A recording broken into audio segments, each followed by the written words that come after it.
how to deal with the situation in which a vehicle starts from rest and comes back to rest.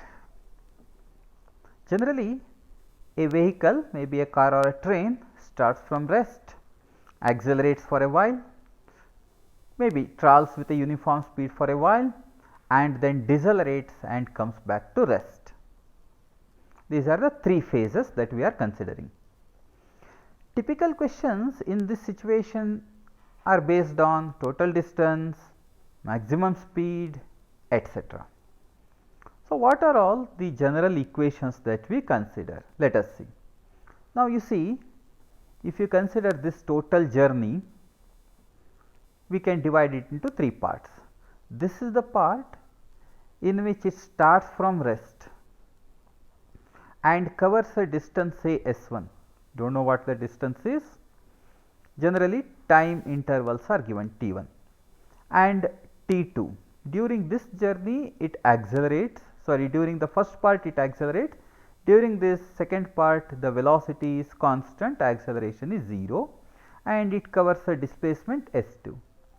Finally, it decelerates for time T3. This is a deceleration, and it covers a distance S3, finally coming to rest. So, if I consider the entire journey, the total time of travel is T1 plus T2 plus T3. Now, the questions asked are generally on two things. One is total distance and the second is maximum speed.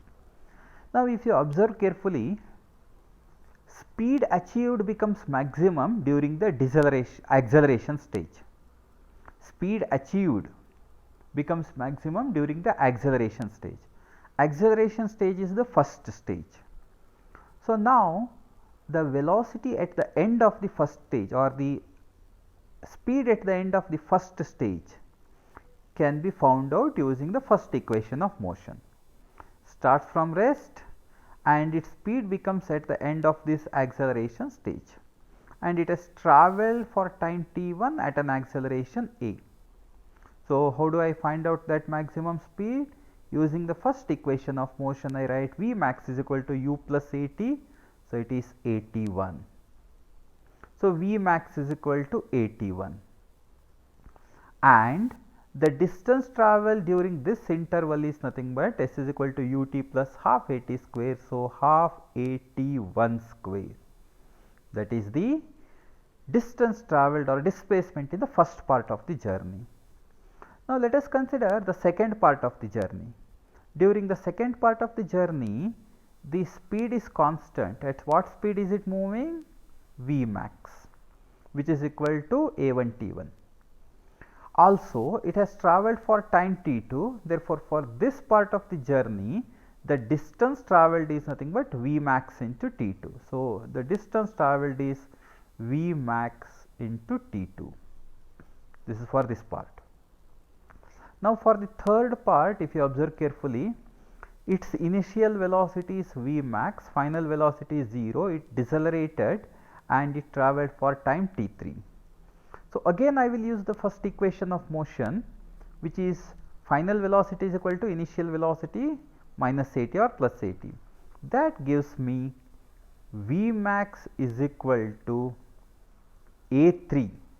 So, we will call it as A3, we will call it as A1 just to differentiate it. Okay. So, this is A1, this is A1, this is A3.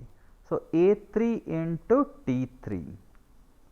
So, V max can be written as A1 T1 or A3 T3, and clearly the distance travelled during the last part of the journey is half A3 T3 square. Therefore, the total distance covered during this journey is half A1 T1 square first part, V max into T2, that is A1 T1 into T2 or A3 T3 into T2, etc., and the last part half A3 into T3 whole square.